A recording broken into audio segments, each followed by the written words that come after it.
మరి చదవటువంటి లేఖన భాగము, క్రొవ్విన దూడను తెచ్చి వధించుడి, మనము తిని సంతోషపడదాము. అంటే మనం కలిసినటువంటి వారంలో మరి దీని గురించి మనము మరి ధ్యానించుకుని వస్తున్నాం. ఎందుకంటే ఒక తండ్రికి 2 కుమారులు ఉంటున్నారు. ఎందుకంటే ప్రభువైన యేసుక్రీస్తు ప్రభు తన శిష్యులకి మరి ఒక ఉపమానం తెలియజేస్తున్నాడు. ఎందుకంటే తండ్రిని బలహీనపరచడానికి కొరకు కాకుండా ఇక ఉపమానం చెప్పలేదు, కానీ తండ్రి యొక్క ప్రేమను వర్ణించడానికి కొరకు ఇక తన శిష్యులకి మరి ఉపమానం చెప్పినట్టుగా ఉంటుంది. ఎందుకంటే ఒక తండ్రికి 2 కుమారులు ఉంటున్నారు.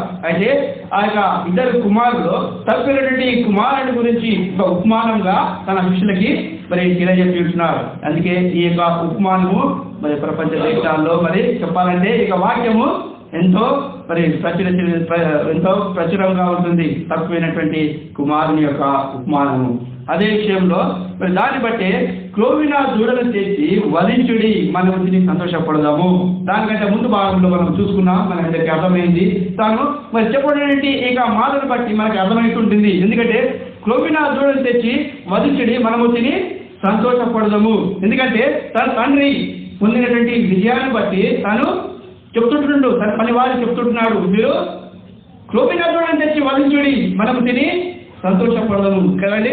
మన ఇంటిలో మనము ఏదైనా సరే ఫంక్షన్ కూడా తర్వాత ఏదైనా సరే మరి ఒక విందు చేసుకుంటున్నామంటే సంథింగ్ ఏదో కారణం లేకుండా మనం మాత్రము విందు చేసుకోలేము. అదే రీతిగా ఇక తండ్రి కూడా తను విందు చేసుకుంటున్నాడు. ఎందుకొరకు చెప్పాలి, ఎందుకొరకు చేస్తున్నాడు విందు? తన కుమారుడు ఇంటి నుంచి పోయాడు, తిరిగి ఇంటికి వచ్చాడు కాబట్టి తన సంతోషానికి పట్టలేక తన మిత్రులను పిలుచుకొని, బంధువులను పిలుచుకొని, పక్క వారిని పిలుచుకొని, తనతో పాటు పొలిటిని పిలుచుకొని తాను విందు చేసుకుంటున్నాడు. రండి మనము తిని సంతోషపడదాము. దాన్ని బట్టి తను పొందినటువంటి కుమారుడు, అదే కుమారుడు ఇంటి నుంచి వెళ్ళిపోయాడు. తర్వాత ఇంటి నుంచి వెళ్ళిపోయిన దినాల నుండి తాను విచారంతో ఉంటున్నాడు. సంతోషం లేదు, సమాధానం లేదు. అయ్యో నా కుమారుడు కనిపించాడా, అయ్యో నా కుమారుడు కనిపించాడా, అమ్మ నా కుమారుడు కనిపించాడా, ఇదే దినమెల్లా తను కుమారుడి గురించి తాను విచారిస్తూ వస్తున్నాడు. అయితే తాను గొప్ప ధనవంతుడైనాడు తండ్రి. తన కుమారుడి గురించి ఏదో ప్రకటన చేసి అడ్వర్టైజ్మెంట్ చేసి తాను కుమారుడిని తీసుకొని రావచ్చు, చేశారా కదండి. తన ఇంట్లో ఎంతోమంది పని వాళ్ళు ఉన్నారు. ఏదైనా పని వాళ్ళు చేసేసి ఆ యొక్క ఊర్లో పక్క స్టేట్లో వెళ్ళేసి వెతికి పక్క రమ్మని చెప్పేస్తే 2 గంటల లేకపోతే 2 రోజుల్లో పోయి పట్టుకొని చేసి వాళ్ళము నా అనుభవపూర్వక నేను తీసుకుంటుంటే, కానీ తండ్రి చేయలే. వెళ్ళాడు, నా ఆస్తిని ఇచ్చేయమన్నాడు, తీసుకున్నాడు, వెళ్ళిపోయాడు. అయితే వెళ్ళిపోయిన నాటి నుంచి తన తండ్రి తను కుమిలిపోతున్నాడు, తను బాధపడుతున్నాడు. నా తండ్రి, నా కొడుకు, నా కుమారుడు ఎప్పుడు పశ్చాత్తాపడి తిరిగి నా దగ్గరికి వస్తాడో ఆ దినాన్ని కనిపెట్టుకొని చూసుకుంటున్నాడు తప్ప తన కుమారుడి గురించి తాను ఎప్పుడు పోటు పడ్డాడు. నా కుమారుడి గురించి ఎప్పుడు వెతకలేడు. తనకి తెలుసు నా కుమారుడు నా ఇంటిలోంచి వెళ్ళిపోయాడంటే తిరిగి నన్ను జ్ఞాపకం చేసుకొని తిరిగి నా ఇంట్లోకి వస్తాడు. ఎందుకంటే నా ఇంట్లోనే నిత్య సుఖములు కలవు. కాబట్టి నా కుమారుడు తిరిగి ఏదో ఒక రోజు నా దగ్గరికి వస్తాడు అనేటువంటి ఆ యొక్క నిశ్చయత తన తండ్రికి ఉంటున్నారు. కాబట్టి పిల్లారా, మనం కూడా దేవునిగా విధంగా బాప్తిసం పొంది మానవను పొంది సంఘంలో అంగంలో చేర్చబడి కొన్ని కారణాలు బట్టి నువ్వు దేవునికి దూరంగా నువ్వు వెళ్ళిపోతుంటున్నావు కొన్నిసార్లు. అయితే దేవుడు తప్పిన కుమారుడి వలె తిరిగి నువ్వు కూడా దేవుని లోకి రావాలని, దేవుని యొక్క ఇంటికి రావాలని చెప్పేసి దేవుని యొక్క బిడ్డలు లేకపోతే దేవుడు నీ కొరకాయ చూస్తూ ఉంటున్నాడు. దాని యొక్క అర్థం అదే. ఎందుకంటే సరిగా కుమారుడు తిరిగి ఇంటికి వచ్చాడు కాబట్టి మరి దాన్ని బట్టి మనము విందు చేసుకుందాం, అంతే కదా. తండ్రి పొందిన విజయం ఏంటి? అదే తన యొక్క కుమారుడు తిరిగి ఇంటికి రావడమే తాను పొందినటువంటి విజయము. ఆనాటి నుండి నేటి వరకు మరి ఓడిపోయినటువంటి వారి వలె మరి పక్క వారు సూటిపోటి మాటలు, అమ్మా నీ కొడుకు వచ్చారా, అమ్మ బిడ్డ నీ కొడుకు వచ్చారా, ఏమమ్మా నీ బిడ్డ పోయింది కదా, వచ్చిందా అంటే ఎట్లా ఉంటుంది కదండి. మనం జనరల్గా సూటిపోటి మాట అంటారు కదా మన ఊర్లలో కానీ ఎక్కడన్నా, అమ్మ నీ బిడ్డ పారిపోయింది కదా వచ్చిందా అంటే ఎట్లుంటుంది నీకు అంటే అదే విషయంలో అదే బాధను అనుభవించాడు ఈ తండ్రి. పక్కవారు అమ్మ వచ్చారండి, ముఖం తీసుకున్నాడు, ఇంట్లో నుంచి బిడ్డ పోయేంత వరకు వచ్చేంత వరకు ముఖం వస్తున్నాడు, అవమానం పొందుతున్నాడు, నిందలు పొందుతున్నాడు. నా బిడ్డ వచ్చాడా, నా బిడ్డ వచ్చాడా, నా బిడ్డ వచ్చాడా? అయితే తను వచ్చాడు, దాన్ని బట్టి తను మరి సంతోషిస్తున్నాడు అంటున్నాడు. ఎందుకంటే తను గొప్ప రాజ్యంను జయించినటువంటి రాజు వలె తను సంతోషిస్తున్నాడు. తను తప్పినటువంటి కుమారుడు అంటే ఇంటి నుంచి పోయినటువంటి కుమారుడు తిరిగి ఇంట్లోనికి వస్తే తను ఆ రీతిగా ఫీల్ అవుతున్నాడు. ఎన్నో రాజ్యాలు జయించినటువంటి రాజు వలె. ఎందుకంటే కుమారుని ద్వారా అవమానం వచ్చింది, అదే కుమారుని ద్వారా మరి తనకు జయం వచ్చినటువంటిది అంటున్నారు. ఎందుకంటే నిర్దోషైనటువంటి తండ్రి ఇతరుల చేత తను నిందించబడి వెళ్తున్నాడు మనను బట్టి. ఎందుకంటే నువ్వు కూడా మరి పాపాలు క్షమించబడిన దానివై, పాపాలు క్షమించిన వాడవై తిరిగి అదే తప్పుగా చేస్తే ప్రభు నీ పట్ల తాను ఎంతో మరి నిర్దోషైనటువంటి తండ్రి నీ పట్ల తాను ఎంతో విచారం కలిగినటువంటి వాడు ఉంటున్నాడు. ఎందుకంటే నిర్దోషైన తండ్రి తాను మరి ఇతరులు చేస్తాను నిందించబడ్డాడు. చూడండి రోమసువార్త 2:24, రోమసువార్త 2:24 తీసినవా, చదవండి త్వరగా. రాయబడిన ప్రకారం మిమ్మును బట్టియే కదా దేవుని నామం అన్ని జనుల మధ్యన దూషింపబడుచున్నది. రాయబడిన ప్రకారము మిమ్మును బట్టియే కదా దేవుని నామం అన్య జనుల మధ్య దూషించుచున్నది కదండి. ఎంత మంచి మాట. ఇక తండ్రి కూడా ఇతరుల చేత నిందించబడుతున్నాడు, దూషించబడుతున్నాడు. అందుకే మన యొక్క క్రియలను బట్టి, మన యొక్క ప్రవర్తనను బట్టి ఇంకా నువ్వు ప్రభుని దూషణకు గురి చేస్తున్నావా? మధ్యాహ్న కాల సమయంలో మనం బలు ప్రయత్నపోతున్నావా? నీకు ప్రవర్తనను బట్టి ఇంకా నువ్వు ప్రభుని దుఃఖపడుతున్నావా? ఇంకా నువ్వు ఆయన పొందే గాయాలను ఇంకా నువ్వు రేపుతున్నావా? చూడు, అన్యజనులను బట్టి కదండి, ప్రారంభ పాఠశాలకు మిమ్మల్ని బట్టి ఏ కదా దేవుని నామం అన్యజనుల మధ్య దూషించబడుతున్నది కదండి. మనల్ని బట్టే కదా మన యొక్క ప్రవర్తన, మన యొక్క సాక్ష్యము బాగాలేకపోతేనే కదా మన యొక్క ప్రభు యొక్క నామము దూషించబడుతుంటుంది. అందుకే కుమారుడు తిరిగి ఇంటికి వచ్చాడు, తన తప్పును తెలుసుకున్నాడు, తిరిగి తన ఇంట్లో చేసుకున్నాడు. ఇంటికి వచ్చినప్పుడు తండ్రి ఎంతో ఆనందిస్తున్నాడు. ఇంకా నువ్వు చేసిన తప్పు చేస్తూ ఇంకా నువ్వు దేవుని యొక్క బలులు పాల్గొంటే అది నువ్వు లాభం కంటే అది నష్టమే. ఏదో ఆసర క్రైస్తవులుగా ఏదో గుడికి క్రమంగా మనం వస్తున్నాం కదా అని చెప్పేసి పనిలో పాల్గొనకూడదు. మన యేసుక్రీస్తు యొక్క మరణానికి పునరుత్థానానికి మన సాక్ష్యంగా సాదృశ్యంగా ఉన్నటువంటి వల్ల మనం పరిశీలించుకోవాలి. మొదటి గురించి 11:20 రీతిగా మనలో మనం పరీక్షించుకో, నిన్ను పరీక్షించుకో, తర్వాత ప్రయోగించుండు. ఇంకా నువ్వు చేసిన తప్పే చేస్తున్నావా, చేసిన పాపమే చేస్తున్నావా, ఇంకా పాపం నుండి పాప కూపం నుండి ఇంకా నువ్వు బయటకు రాకుండా అదే పాపం జీవిస్తూ ఇంకా దేవునిగా బలులు పాల్గొంటే అది మాత్రం నీకు క్షేమం కాదు. అందుకే మీరు నిద్రిస్తున్నారు అంటున్నారు. చూడండి మాట ఎక్కడ, మొదటి 11 చదవండి. మీరు అనేక బందీలు చాలా మంది మీరు నిద్రిస్తున్నారు. అయితే మనం ఊహించుకుని ఇలా తీర్పు పొందక పోదము. 28 చదవండి మనమందరం ప్రదర్శిస్తున్నాము. చూడండి, కాబట్టి ప్రతి మనుషుడు తను తాను పరీక్షించుకునే వాళ్ళను ఆలాగు చేసి ఆరక్షణ తిని ఆ పాత్రలున్నది త్రాగవలను.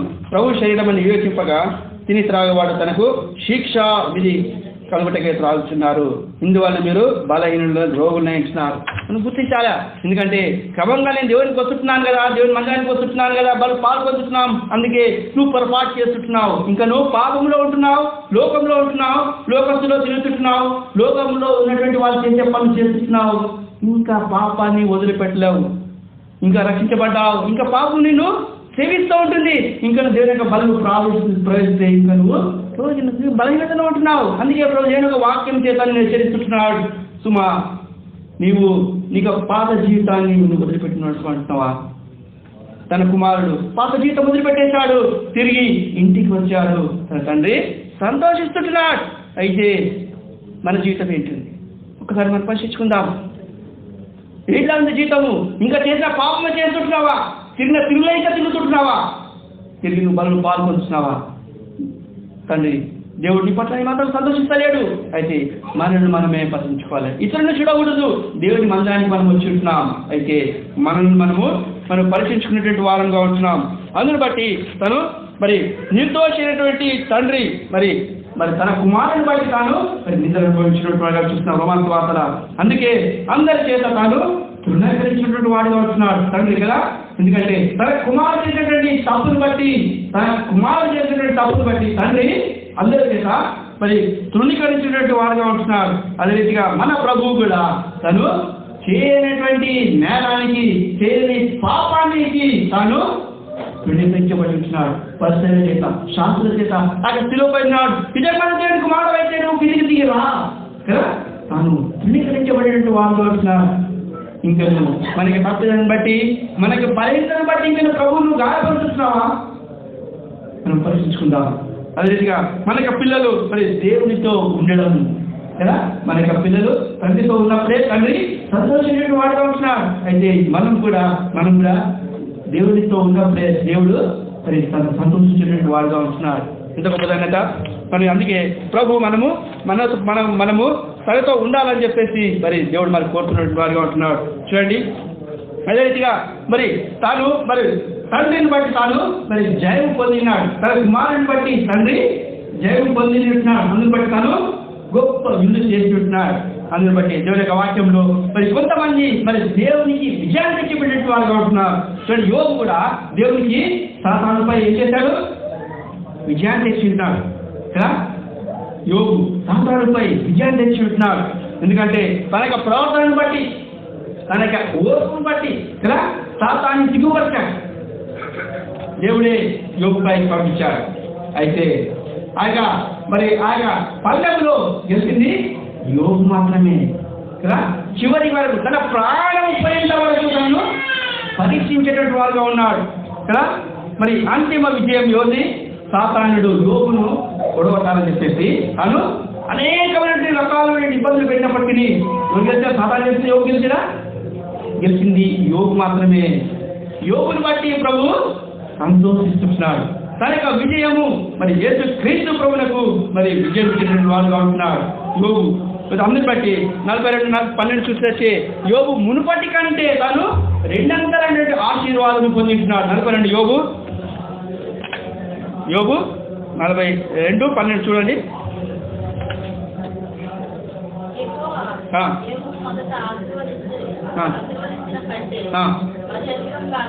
చూడండి, మొదటి కంటే ఇప్పుడు అధికంగా ప్రభుకు నమ్మకంగా ఉంటున్నావా? ప్రభుకు నువ్వు నమ్మకంగా ఉంటే మొదటి కంటే నేను 2 ఆశీర్వాదములు ఇవ్వడానికి సిద్ధంగా ఉంటున్నాడు. మన బలహీనతల్లో మనము విజయవంతం కావాల్సి ఉంటున్నాం. యోగు తన యొక్క ప్రవర్తన యందు తను మరి విజయం సాధించాడు. మన ప్రవర్తన ఏ రీతిగా ఉంటుంది మనం పరిశీలించినట్టు వారిని పడుతున్నాం. యోగును బట్టి పరిశీలించుకుందాం. యోగుకు అనేకమైనటువంటి కష్టాలు వచ్చాయి, అయినప్పటికీ తన ప్రభుని వదలలేడు. మనం కూడా మన జీవితంలో, మన ఉద్యోగంలో, లేకపోతే ఇంకా ఏదో ఫైనాన్షియల్ కండిషన్లో మనకు అనేకమైన సమస్యలు రావచ్చు. అయితే నువ్వు ప్రభు సమీపంగా ఉంటున్నావా, నువ్వు దూరంగా ఉంటున్నావా? యోగు మాత్రం తన సమస్యల్లో ఎప్పుడు వెనకాడికి వెళ్ళాడు. తన భార్య చీదరించుకున్నప్పటికీ అయినప్పటికీ తన అడుగు దేవుని పైకి ముందుకు వెళ్ళిపోతున్నాడు. మనకి సమస్యల్లో ప్రభు కొరకు నువ్వు ముందుగా ఉంటున్నావా? యోగు మాత్రం తన ముందుకు వెళ్ళాడు. తన విజయంకు మరి క్రీస్తు ప్రభు చేయబడి వాడు పడుతున్నాడు. ఎంత గొప్ప ధన్యత. చూడండి, దానియేలు షడ్రక్ మేషక్ అబేద్నెగోలు కూడా చూడండి, వారి యొక్క జీవితంలో కూడా దేవునికి ఏ రీతిగా వారు విజయాన్ని తెచ్చారు.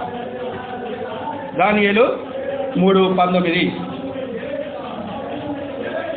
దానియేలు 3:19 మనం అందరం కలిసి చదువుతున్నామని గట్టిగా. అందుకు నెబుకద్నెజరు అత్యాగ్రహం నొందిన షద్రకు మేషకు అబేద్నెగోయిన వారి విషయంలో ఆయన ముఖము వికారమాయను. రాజు యొక్క ముఖము వికారమైపోయింది. ఎంత గొప్ప ఘనత. తాను చెప్పాడు, మీరు ప్రతిభకు మీరు నమస్కారం చేయమని చెప్పాడు. ఏంటంటే గొప్ప రాజు కదా, దేశాన్ని ఏలినటువంటి ఆ నెబుకద్నెజరు రాజుకి తాను సవాలు విసిరాడు. నీ ముఖాన్ని నువ్వు చేసినటువంటి ప్రతిమకు మేము సాగిలపడము, మేము మొక్కము, మా నిజమైనటువంటి దేవుడు యేసు క్రీస్తు ప్రభువుని మేము ఆరాధిస్తాము అని చెప్పేసి గట్టిగా వాళ్ళు చెప్పారు. చెప్పినప్పుడు ఆయన ముఖం ఏం చేశారు? వికారమైపోయింది. చూడండి సార్, దేవుని యొక్క బిడ్డల సవాళ్ళకి రాజు యొక్క ముఖం వికారమైపోయింది. మన జీవితం ఇలా ఉంది. ఏదైనా చిన్న కష్టం రాగానే మనము ఇంతలో మానవుడిగా పాల్గొనేటువంటి వారు అంటున్నాం. ఎప్పుడైతే యేసుక్రీస్తు యొక్క ప్రభు యొక్క ప్రొసెస్ వస్తావో దేవుడు నీకు శక్తినిచ్చినటువంటి వారుగా ఉంటున్నాం. నిజంగా యేసుక్రీస్తు ప్రభు యొక్క నడిపింపు లేకపోతే నువ్వు పాపంలో వెళ్తున్నావేమో, లేకపోతే నువ్వు మోసంలో పడిపోతున్నావేమో మనం జాగ్రత్తగా చూసినటువంటి వారుగా ఉంటున్నాం. అయితే మరి ఇక 3:19 షడ్రకు మెషకు అబేద్నగో అని వారు రాజు ముఖమును వాళ్ళు వికారం చేశారు. వారి యొక్క ప్రవర్తనను బట్టి, వారి యొక్క మాటలను బట్టి రాజు యొక్క ముఖాన్ని వికారం చేసేటువంటి వారుగా ఉంటున్నారు. ఏ రాత్రి చూడండి, నువ్వు క్రైస్తవుడిగా ఉంటావా ముస్లింగా ఉంటావా పట్టుకొని ఊసపట్టు పోషిస్తూ ఉంటున్నాడు. దేవుని యొక్క రాకడ మరి దేవుని యొక్క రాకడ బహు సమీపించగా ఉంటుంది. మనము మన యొక్క రక్షణను, మన యొక్క జీవితాన్ని మనము కాపాడుకునేటువంటి వారంగా ఉంటున్నాం. ఎందుకంటే దేవుని యొక్క రాకడలు మనకు గుర్తుగా ఉంటున్నాయి. అందుని బట్టి మరి షడ్రక్ మెషకులు మరి యోబు మరి దేవునికి నమ్మకంగా ఉంటున్నాడు. తన యొక్క ప్రవర్తనపై దేవునికి విజయాన్ని ఇచ్చినటువంటి వాడుగా ఉంటున్నాడు. అదే రీతిగా మరి షడ్రక్ మెషక్ అబేద్నగోలు కూడా యవనస్తులు అయినప్పటికీ వారు లోకము నుండి వారు విజయం సాధించారు. రాజు కూడా వారు ఎదురు తిరిగారు. అయ్యా, మేము మా ప్రభునే సహిస్తాం, మా ప్రభునే మేము గణపరుస్తాం, మా ప్రభుని మేము ఆరాధిస్తాం, నువ్వు చేసిన ప్రతిభకు అనే విగ్రహాలకు మేము మొక్కము అని చెప్పేసి రాజు వాళ్ళు ఛాలెంజ్గా చేసి ఉంటున్నారు. అందుని బట్టి తన యొక్క జీవిత విజయం ఎవరికి వెళ్ళింది? మన ప్రభువుకి వెళ్ళింది. వారు సేవించినటువంటి మరి మరి దేవునికి మరి వెళ్ళినటువంటి ఉంటున్నారు.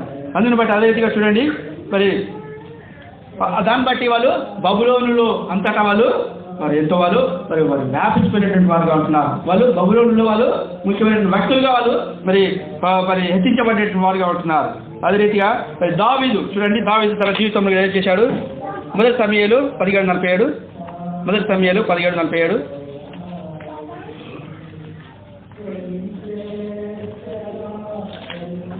మొదటి సమయాలు చదవండి.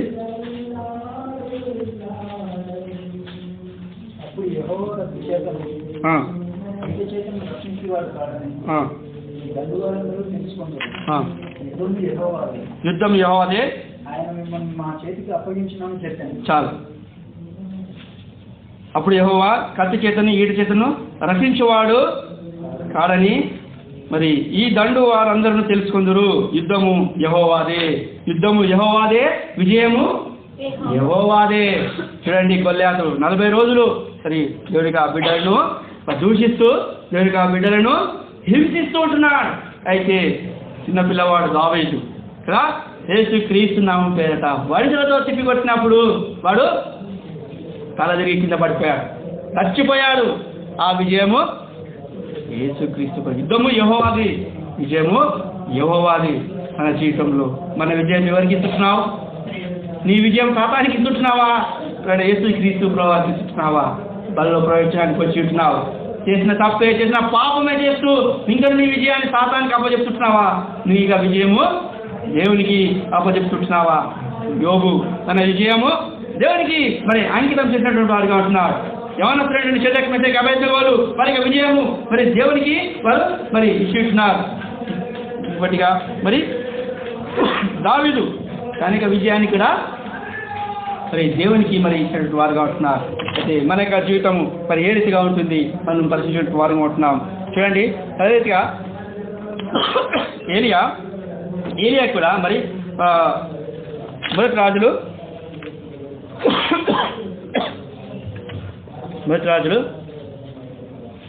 18:39 చదవండి.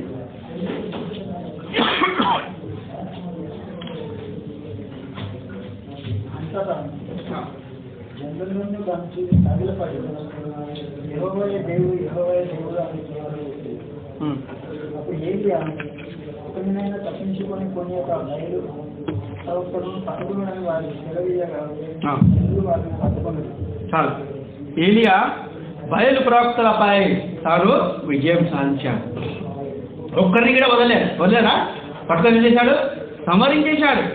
ఏలియా తన యొక్క విజయాన్ని బయలు ప్రవక్తలందరినీ తను సిగ్గుపరిచినటువంటి వాడుగా ఉంటున్నాడు. దేవుని ప్రజలు దేవునికి విరోధులై ఉన్నప్పుడు తిరిగి దేవుని తప్పు తినడానికి కొరకు ఏలియా మరి తను ఎంతో మరి కష్టపడి తను ప్రార్థించినప్పుడు తనకి బిడ్డలను తిరిగి దేవుని వైపు తీసుకొచ్చినట్టున్నాడు. అంతేకాకుండా బయలు ప్రవక్తలను సంహరించినటువంటి వాడుగా ఉంటున్నాడు. తనక విజయము ప్రభుకు మరి అప్పగించినటువంటి వాడుగా ఉంటున్నాడు. ఎంత గొప్ప ధన్యత చూడండి మన విజయము. ఎందుకంటే తమ్ముడు తాము ఇప్పుడు వరకు చూసుకునేటువంటి వారు యోబు కానీ, షడ్రక్ మెషేక్ కానీ, తర్వాత అబేద్నెగోలు, తర్వాత దావీదు తమ్ముడు తాము వాళ్ళు సాధించుకున్నారు. తమ్ముడు తామును వారు సమర్పించుకున్నారు ప్రభుని ఘనపరచడానికి కొరకు. దేని కొరకు వాళ్ళు సమర్పించుకున్నారు? ఇక విజయం పొందాలంటే వాళ్ళు సమర్పించుకునే వారుగా ఉంటున్నారు. విజయం అనేది ఆషామాషిగా ఎవరికి రాదు. అయితే తమను తాము తగ్గించుకున్నారు, తమను తాము త్యాగించుకున్నారు. దాన్ని బట్టి ప్రభుని వారు ఘనపరిచినట్టు వారు ఉంటున్నారు. నీ జీవితాన్ని బట్టి ప్రభుని ఘనపరుస్తున్నావా? నా జీవితాన్ని బట్టి ప్రభుని ఘనపరుస్తున్నావా? ఎందుకంటే ప్రభుని కూడా ఘనపరుస్తావు, సాతాన్ని మనము ఓడించేటువంటి వారుగా ఉంటున్నాం. ప్రియులారా, బోధలు మనం వింటున్నాం, వాక్యం మనం వింటున్నాం. అయితే క్రియలు లేని విశ్వాసం అది మృతము. నేను కానీ నువ్వు కానీ క్రియాపూర్వకంగా మన ఆత్మీయ జీవితంలో ప్రభుని సేవించేటువంటి వారంగా ఉంటున్నామా? దావీదు ప్రభుని సేవించాడు, యోబు దేవుని సేవించాడు, యవనస్తులు బాగా ప్రభుత్వాలు సేవించారు. అంతేకాకుండా ప్రభుని ఘనపరిచారు. దేవునికి ఇవ్వాల్సిన సమయం, దేవునికి ఇచ్చేటువంటి ప్రతి దానిలో వారు ఇచ్చి ప్రభుని వారు ఘనపరిచారు. అందుకే వారు సాతాన్ని ఓడించింది కదా. అందరూ బట్టి వారు దావీదు మరి గొల్యాతును ఓడించారు, యోబు సాతాను పెట్టే శ్రమలపై తాను విజయం ఓడించాడు. ఎందుకంటే మొట్టమొదటగా ప్రభుని వారు ఘనపరిచారు కదా. ప్రభుని ఘనపరిచినప్పుడు ప్రభు నిన్ను ఘనపరిచేటువంటి వాడుగా ఉంటున్నాడు. అప్పుడే సాతాన్ని ఓడించి మరి దేవునికి వారు విజయం తెచ్చేటువంటి వారుగా ఉంటున్నారు. అందుని బట్టి మరి చూడండి, మొదటి సమయాలు 2:30 చివర చూసుకొని మనం ముగించుకుందాం. మొదటి సమయాలు 2:30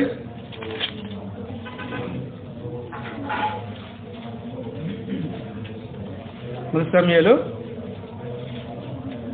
2:30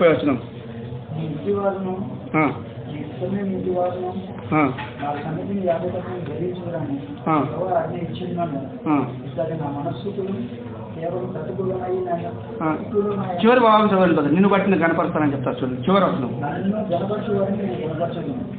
నన్ను గణపరచు వారిని నేను గణపరచుదును, నన్ను తృణీకరించు వారిని నేను తృణీకారము కలుపుతాను. చూడండి, ఈ వచనం చూస్తున్నాం. ప్రభును గణపరిస్తే ప్రభును గణపరుస్తాడు. నువ్వు ప్రభుని తృణీకరిస్తే ప్రభు నిన్ను తృణీకరిస్తాడు. ఎందుకంటే ఇక్కడే కాకుండా మనం సంఘాలు మనం చూస్తుంటుంటే దేవుని మందిరానికి వచ్చేసి దేవుని మనం ఘనపరిచేటి వారంగా ఉంటున్నామా, లేకపోతే దేవుని కించపరిచేటి వారంగా ఉంటున్నామా? దేవుని మందిరానికి వస్తుంటాం, అయితే కొండాలు చెప్పి లేకపోతే అటు మాటలు ఇటు మాటలు చెప్పి మనము ప్రభుని ఇంకా మనము తృణీకరించేటువంటి వారంగా ఉంటున్నాం. దేవుని యొక్క మందిరానికి వచ్చినప్పుడు మనం ఎంతో మనము భయపెడుతున్నటువంటి వారంగా ఉండాల్సింది. మనం అంటే ప్రభుని మనం ఘనపరిస్తే ప్రభు మనల్ని ఘనపరిచేటువంటి వాడుగా ఉంటున్నాడు. అయితే ప్రభుని తృణీకరిస్తే ప్రభు కూడా నిన్ను తృణీకరిస్తున్నాడు. మనము ఇక వాక్య వెలుగులో మనం పరీక్షించుకుందాం. అయితే ప్రభుని నువ్వు ఘనపరుస్తున్నావా? ప్రభుని సేవిస్తున్నావా? ప్రభుని సేవిస్తే ఆ యొక్క విజయము ప్రభుకి ఎత్తుతుందా, లేదా నువ్వు నీకు ఆ విజయము సాతానికి నువ్వు ఇస్తున్నావా? మన యొక్క ప్రవర్తనను బట్టి, మన యొక్క క్రియలను బట్టి మనం పరీక్షించుకుందాం. చూడండి, మొదటి కొరింథీ 11:28 చూసుకొని మనం బలు పాల్పొందాం. మొదటి కొరింథీ 11:28 మనం అందరం కలిసి గట్టిగా అందరు ఇచ్చారు కదా, పేజీ నెంబర్ 153. కాబట్టి ప్రతి మనుషుడు తను తాను పరీక్షించుకున్న వలన ఆలాగు చేసి ఆలోచన అపాత్రని త్రాగవలను. ప్రభు శరీరమని వేసింపగా తిని త్రాగువాడు తనకు శిక్షా విధి కలుటకే తిని త్రాగుతున్నాడు. ఇందువల్లనే మీరు అనేకులు బలహీనులై రోగులై ఉన్నారు, చాలా మంది నిద్రించున్నారు. వాళ్ళు పాల్పొందాం. దయచేసి ప్రార్థనలో ఉండండి.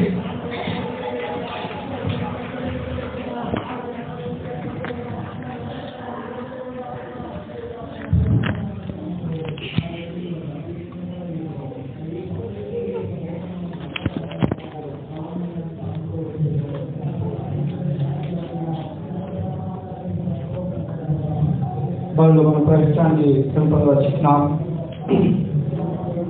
నేను వాటి వెలుగులో మనం ప్రశ్నిస్తున్నాం. దేని వాటి చదువుతుంది నిన్ను పరిశీలించుకో, ఇతరులు పరిశీలించడు. ప్రభుత్వం చేస్తున్నావా అయితే నువ్వు కనపరుస్తున్నావా అయితే నీ యొక్క విజయము నువ్వు ప్రవర్తిస్తున్నావా, లేకపోతే మన యొక్క అడిగిన జీవితంలో మరి జీవించినటువంటి జీవిత క్రమాన్ని బట్టి మన ప్రవర్తన బట్టి ఇంకా జీవితం సాధారణ తీసుకుంటావా? మన యొక్క జీవితం ఏ రీతిగా ఉంటుంది? దయచేసి మనం పరిశీలించుకుంటాం. ప్రభుత్వం కనపరిస్తే ప్రభుత్వం కనపరచడానికి సిద్ధంగా ఉంటున్నారు. నువ్వు ప్రభుత్వం కలిస్తే ప్రభుత్వం కలిగిస్తున్నావు. అయితే మనం ఎవరు కనపరుస్తున్నాం, ఎవరు గుడి కలిగిస్తున్నాం, లేక వాళ్ళు ప్రవేశించే ముందు మనం పరిశీలిస్తున్నాం. ఒక 2 క్షణాలు మన కూడా పరిశీలిస్తున్నాం. ఇంకా నువ్వు పాప జీవితంలో పాప జీవిస్తూ, ఇంకా నువ్వు మరి ప్రభు వాళ్ళు పాల్గొంటూ, ఇంకా నువ్వు పాప జీవితంలో ఇంకా నువ్వు జీవిస్తూ ఇంకా ఉదయాన్ని సరిగ్గా చేసుకోకుండా దయచేసి నువ్వు పాల్గొంటూ బాగుంది. ఎందుకంటే దేవుని కళ్యాణ వాటిని శిక్షానికి కావద్దు. దేవుడిని హెచ్చరిస్తున్నాడు, నిన్ను పరిశీలించుకో, తర్వాత నువ్వు వాళ్ళు పాల్గొంటూ ఒక 2 క్షణాలు దయచేసి మనం అనుకున్న పరిస్థితి